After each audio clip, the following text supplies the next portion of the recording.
সাবধান, কেউ অবৈধভাবে সীমান্ত অতিক্রম করলে তার বিরুদ্ধে আইনগতভাবে কঠোর ব্যবস্থা গ্রহণ করা হইবে।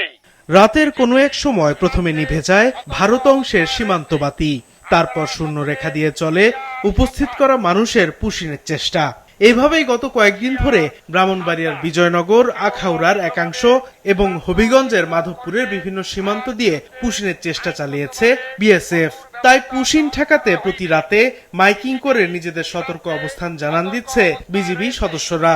আপনারা সকলে হুঁশিয়ার, সাবধান। এদিকে জামালপুরের বকশীগঞ্জ উপজেলার ধনুয়া কামালপুর সীমান্তে বিএসএফ এর পুশিনের ঘটনায় আলোচনায় আসা ৬০ বছর বয়সী বৃদ্ধকে বাংলাদেশের নাগরিক বলে জানিয়েছে বিজিবি। প্রায় ২৪ ঘন্টা শূন্য রেখায় অবস্থানের পর তাকে বকশীগঞ্জ থানায় হস্তান্তর করা হয়। ষষ্ঠী বর্মন নামের ওই ব্যক্তি রাজশাহীর গোদাগাড়ী উপজেলার বাসিন্দা। গত রাতে বিজিবির সতর্ক টহলের মধ্যে যশোরের সাদিপুর খড়ের মাঠ সীমান্তে শূন্য রেখায় পুশিনের জন্য জড়ো করা লোকদের সরিয়ে নিয়েছে বিএসএফ। গত ২-৩ দিন ধরে আমরা এই বর্ডারে আসি এই রাস্তা দেখার কারণে গতকালকেও ব্যাগ দেখা গেছে, মানুষ দেখা গেছে মাথা, আজকে কিছু দেখা যাচ্ছে না। সাতক্ষীরার শ্যামনগর সীমান্তে গতকাল পুশিনের ব্যর্থ চেষ্টার পর নতুন করে কোনো পুশিনের ঘটনা ঘটেনি।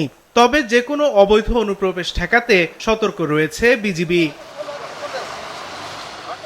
লালমনিরহাটের পাটগ্রাম সীমান্তেও নতুন করে কাউকে অনুপ্রবেশ করার সুযোগ দেয়নি বিজিবি, আর বিজিবির সাথে পালাক্রমে পাহারা দিচ্ছে স্থানীয়রাও। আমাদের যেটুকু বাংলাদেশ আমাদের জায়গা হয় না, ও পাশের মানুষ আসলে আমরা জায়গা দিব কিভাবে, আর আমরা থাকবো কোথায়? আমাদের জমিতে আমরা হাল চাষ করতে যাই, ধান কাটতে যাই, কাটতে দেয় না বা করে, আবার লোক পোষণ করার জন্য রাত্রে লোক পোষণ করে, সন্ধ্যার সময় লাইট অফ করে। দিনাজপুরের হিলি সীমান্তেও পুশিন ঠেকাতে কঠোর অবস্থানে রয়েছে বিজিবি। যেসব এলাকায় কাঁটাতার নেই সেখানে বসানো হয়েছে সিসি ক্যামেরা।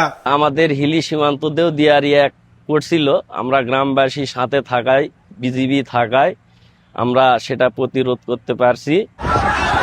পশ্চিমবঙ্গের নির্বাচনের পর থেকে দেশের বিভিন্ন সীমান্ত এলাকা দিয়ে পুশিনের চেষ্টা করে বিএসএফ, তবে বিজিবির শক্ত অবস্থানের কারণে সেটি ব্যর্থ হয়। এ নিয়ে উত্তেজনা ছড়িয়ে পড়ে সীমান্তে বসবাসকারী বাংলাদেশ ও ভারতীয় নাগরিকদের মাঝেও।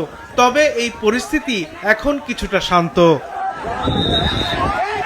সাদেকুর রহমান সিদ্দিকী, মাছরাঙ্গা, নিউজ ডেস্ক।